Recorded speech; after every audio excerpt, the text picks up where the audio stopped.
اعوذ باللہ من الشیطان الرجیم بسم اللہ الرحمن الرحیم وعباد الرحمن الذين يمشون على الأرض هونا وإذا خاطبهم الجاهلون قالوا سلاما والذين يبيتون لربهم سجدا وقياما والذين يقولون ربنا اصرف عنا عذاب جهنم إن عذابها كان غراما إنها ساءت مستقرا ومقاما۔ اور رحمان کے بندے وہ ہیں جو زمین پر تواضع کے ساتھ چلتے ہیں، اور جب جہالت والے ان سے بات کرتے ہیں تو وہ ان کو سلام کہتے ہیں۔ اور یہ وہ لوگ ہیں جو اپنے پروردگار کے لیے رات گزارتے ہیں سجدے کی حالت میں اور قیام کی حالت میں، اور یہ وہ لوگ ہیں جو یہ دعا کرتے ہیں، اے ہمارے پروردگار ہم سے جہنم کے عذاب کو دور فرما دیجیے، بے شک اس کا عذاب تو بہت ہی سخت ہے اور تباہ کر دینے والا ہے۔ یقیناً وہ جہنم قیام کے اعتبار سے بھی اور ٹھہرنے کے اعتبار سے بھی بہت بری جگہ ہے۔ اس سے پہلے آیت شریفہ میں اللہ تعالیٰ نے اپنی قدرتوں کو بیان فرمایا،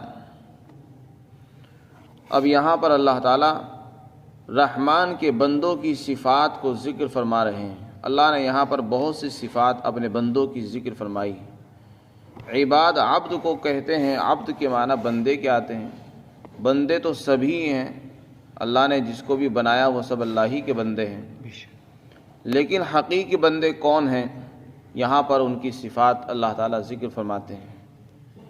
حقیقی بندہ وہ ہے جو اللہ کی مرضی کے مطابق اپنے نفس کو تابع کر دے، جس نے اپنی خواہشات کو اور اپنی ذات کو، اپنی تمام آرزو اور تمناؤں کو اللہ کے سامنے قربان کر دیا، اور وہ اللہ کے لیے ہر کام کے لیے تیار ہو، وہ حقیقت میں بندہ ہوتا ہے۔ اس کو اللہ تعالیٰ فرماتے کہ دیکھو یہ میرا بندہ ہے۔ اس لیے کہ جب آدمی اپنے مالک کے لیے اپنے آپ کو فارغ کرتا ہے تو مالک بھی اس سے خوش ہوتا ہے، وہ کہتا ہے کہ دیکھو یہ میرا غلام ہے، یہ میرا نوکر ہے۔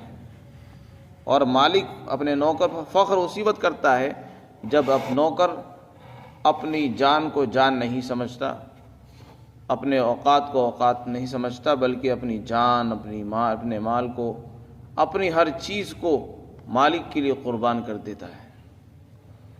تو جو اللہ کے بندے ایسے ہیں کہ جو اپنے ذات کو ذات نہیں سمجھتے، اپنی عزت کو کچھ نہیں سمجھتے، اللہ کے سامنے ہر چیز کو جھکانے کے لیے تیار ہیں، وہ حقیقی بندے ہیں۔ تو سب سے پہلی صفت تو ان کی عبدیت اور بندگی ہی ہے۔ یہ جو عبدیت کا خطاب اللہ نے ہمیں عطا فرمایا ہے اور ایمان والے بندوں کو عطا فرمایا ہے، یہ بھی بہت بڑا اعزاز ہے۔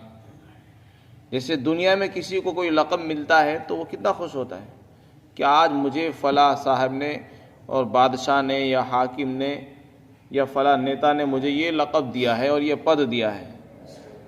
وہ پھولے نہیں سماتا، لوگوں کو بیان کرتا رہتا ہے کہ دیکھو آج مجھے یہ اعزاز ملا ہے، آج مجھے صدر بنا دیا ہے، اور آج مجھے یہ عہدہ اور یہ منصب مل گیا ہے، لوگوں کو بیان کرتا پھرتا ہے۔ اسی طرح اللہ کے یہاں بندے کا اور انسان کا اگر کوئی مقام ہے تو وہ سب سے بڑا مقام عبد ہے، عبدیت اور بندگی۔ اگر اس سے اونچا کوئی مقام ہوتا تو اللہ تعالیٰ اس کو تعریف میں ذکر فرماتے۔ اللہ نے سید الاولین والآخرین جناب محمد الرسول اللہ صلی اللہ علیہ وسلم کے لیے جس لفظ کو تعریف میں ذکر فرمایا وہ عبد ہے۔ آپ کو اللہ نے معراج فرمائی، معراج میں بلایا، اور جب معراج کا تذکرہ کیا تو فرمایا سبحان الذی اسری بعبدہ، آپ کی اللہ کی ذات پاک ہے جو اپنے بندے کو لے گئی۔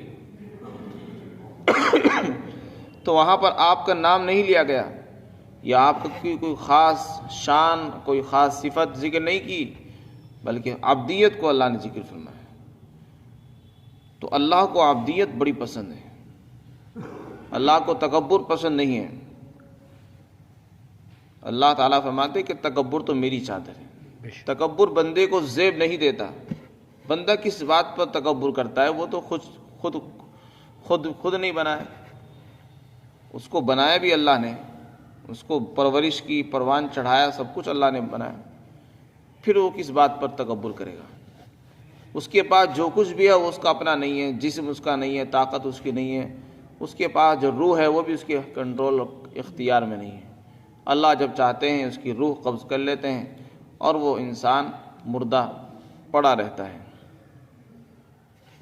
تو اس لیے عبدیت یہ انسان کو ہی زیب دیتی ہے اور اس کی شان ہے، اس کو بندہ بن کر زندگی گزارنی چاہیے، متکبر بن کر، بڑا بن کر زندگی نہیں گزارنی چاہیے۔ تو یہ اللہ تعالیٰ نے صفات میں ذکر فرمایا کہ وہ رحمان کے بندے ہیں۔ دوسری صفت اللہ نے ذکر کی کہ رحمان کے جو بندے ہیں جب وہ زمین پر چلتے ہیں تو تواضع کے ساتھ، مسکنت کے ساتھ، انتہائی سکون و وقار کے ساتھ چلتے ہیں۔ اس کی ضد ہے اکڑ کر چلنا، اترا کر چلنا، یہ ان کو نہیں آتا۔ وَلَا تَمْشِ فِي الْأَرْضِ مَرَحًا، اور زمین میں اترا کر مت چلیے، اکڑ کر مت چلو۔ إِنَّكَ لَن تَخْرِقَ الْأَرْضَ وَلَن تَبْلُغَ الْجِبَالَ طُولًا، اللہ تعالیٰ فرماتے ہیں تم اکڑ کر چل کر کیا یہ سوچتے ہو کہ ہم زمین کو پھاڑ دیں گے اپنے پیروں سے؟ تمہارے اکڑ کر چلنے سے نہ زمین پھٹنے والی ہے اور نہ تم اپنی گردن کو پہاڑوں کی بلندی تک پہنچا سکتے ہو۔ تم اکڑ کر یہ سوچ رہے ہو کہ ہم اونچے ہو جائیں گے، گردن اونچی کرنے سے کوئی اونچا نہیں ہوتا۔ اللہ نے تم سے اونچی مخلوق پہاڑ کو بنایا ہے جو تم سے کئی گنا زیادہ اونچی ہے۔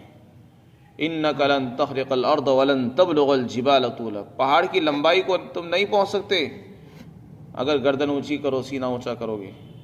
اس لیے بندے کی شان یہی ہے کہ وہ جھک کر چلے، تواضع کے ساتھ چلے۔ اللہ کو یہ بات پسند آتی ہے۔ تو اس کی شان اور صفات میں اللہ ذکر فرماتے ہیں یمشون علی الارض ہونا، وہ تواضع کے ساتھ چلتے ہیں۔ تیسری صفت اللہ ذکر فرماتے ہیں وَإِذَا خَاطَبَهُمُ الْجَاهِلُونَ قَالُوا سَلَامًا، جاہل لوگ جو جہالت والے ہیں جب وہ ان سے بات کرنا چاہتے ہیں اور بات کرتے ہیں تو یہ ان سے الجھتے نہیں ہیں، نہ ان سے جھگڑتے ہیں۔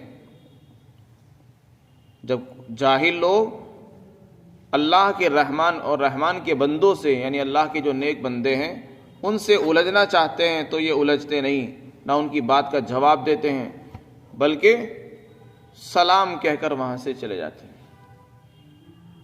یہ ان کی شان نہیں ہے۔ نہ وہ لڑائی کو پسند کرتے ہیں اور نہ ہی الجھنے کو پسند کرتے ہیں اور نہ ہی بےہودہ جواب دیتے ہیں۔ جہالت کا جواب جہالت سے نہیں دیتے وہ۔ اگر کوئی آدمی ان کے ساتھ بدتمیزی سے پیش آتا ہے تو یہ بدتمیزی کے ساتھ ان کے ساتھ پیش نہیں آتے، بلکہ خوش اخلاقی کے ساتھ ان کو جواب دے کر وہاں سے نکل جاتے ہیں۔ یہی ایمان والے کی شان ہونی چاہیے۔ وَإِذَا مَرُّوا بِاللَّغْوِ مَرُّوا كِرَامًا، چنانچہ ایک جگہ ذکر فرمایا، آگے آ رہا، جب وہ کسی بےہودہ کام کے پاس سے گزرتے ہیں تو شریفانہ گزر جاتے ہیں۔ کسی بےہودہ چیز کو دیکھ کر وہاں کھڑے نہیں ہوتے بلکہ شریفوں کی طرح گزر جاتے ہیں۔ اسی طرح اس آیت کے ذیل میں لکھا ہے کہ جو لوگ کمینے ہوتے ہیں، جن کی فطرت کے اندر شرارت ہوتی ہے اور لڑائی اور جھگڑا ہوتا ہے، تو وہ اللہ کے نیک بندوں کو پریشان کرتے ہیں، ان پر طنز کرتے ہیں، ان کو طعنے دیتے ہیں اور ان کو چھیڑتے ہیں۔ لیکن اللہ کے جو نیک بندے ہیں وہ ان کا جواب نہیں دیتے اور تواضع کے ساتھ سلام کر کے وہاں سے نکل جاتے ہیں۔ یہاں سلام سے مراد وہ سلام نہیں جو جواب ملاقات کے وقت سلام کیا جاتا ہے، بلکہ یہاں سلام کنایا ہے خوش اسلوبی کے ساتھ وہاں سے نکل جانے سے۔ اسی طرح چوتھی صفت ذکر فرمائی کہ وہ ان کی جو راتیں ہوتی ہیں وہ بھی اللہ کے سامنے گزرتی ہیں۔ راتوں کو بہت کم سوتے ہیں اور اکثر اوقات اللہ کے سامنے سجدہ ریز ہوتے ہیں اور اللہ کے سامنے قیام میں، کبھی سجدے میں رات گزارتے ہیں۔ یہی عبدیت کی شان ہے۔ جو آدمی اللہ کا بندہ ہے اس کے لیے یہی زیب دیتا ہے کہ راتوں کو اللہ کے سامنے مانگے، اللہ کے سامنے جھکتا رہے اور اس کے سامنے عبادت کرتا رہے۔ والذین یبیتون لربہم سجدا وقیاما، بندے کے لیے یہی زیب دیتا ہے کہ رات کو کم سے کم سوئے اور پھر زیادہ وقت اللہ کے سامنے گزارے، کبھی عبادت میں، کبھی سجدے میں، کبھی تلاوت میں، کبھی قیام میں، کبھی رکوع میں۔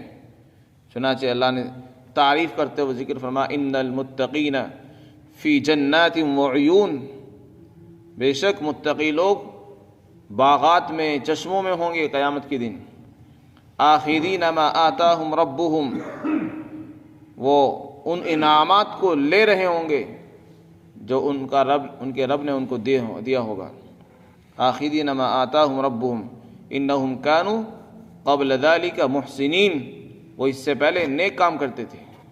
وَكَانُوا قَلِيلًا مِّنَ اللَّيْلِ مَا يَهْجَعُونَ، فرمایا وہ بہت تھوڑا سا سوتے تھے رات کو۔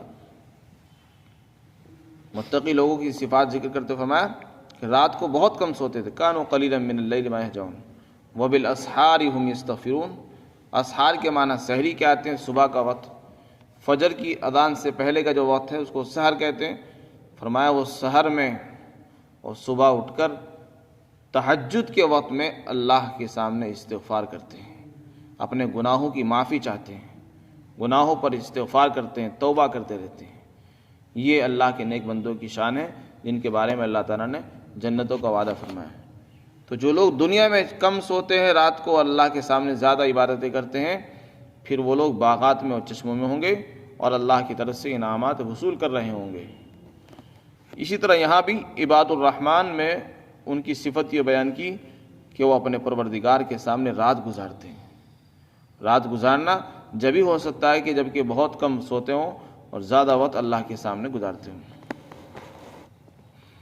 اسی طرح پانچویں صفت ذکر فرمائی کہ ان کی دعا یہ ہوتی ہے کہ اے ہمارے پروردگار ہمیں جہنم کے عذاب سے بچا لے، ہم سے جہنم کی آگ کو دور کر دے۔ ایک تو عبادت بھی کر رہے ہیں، راتوں کو اللہ کے سامنے گزار رہے ہیں، دن میں نمازیں پڑھ رہے ہیں، روزہ بھی رکھ رہے ہیں، تلاوت بھی ہے، تہجد بھی ہے، استغفار بھی ہے، سب کچھ ہے، لیکن ان سب کے باوجود انسان کے اندر جو تکبر اور گھمنڈ آ جاتا ہے کہ میں تو اتنے سارے کام کر رہا ہوں، میں تو 5 وقت کی نماز بھی پڑھتا ہوں، تہجد بھی پڑھتا ہوں، راتوں کو جاگتا ہوں اور یہ کرتا ہوں اور وہ کرتا ہوں، تو آدمی کی طبیعت یہ ہے کہ اس میں بڑائی آنے شروع ہو جاتی ہے کہ دیکھو میں کتنے سارے کام کر رہا ہوں، حالانکہ اسے پتہ نہیں کہ یہ سب کچھ اللہ کی توفیق سے ہے، انسان کا کوئی کمال نہیں۔ اگر وہ تہجد پڑھتا ہے تو وہ اللہ کی توفیق سے پڑھتا ہے، جس کو اللہ توفیق دیتے ہیں وہی پڑھتا ہے، کوئی اور نہیں پڑھتا۔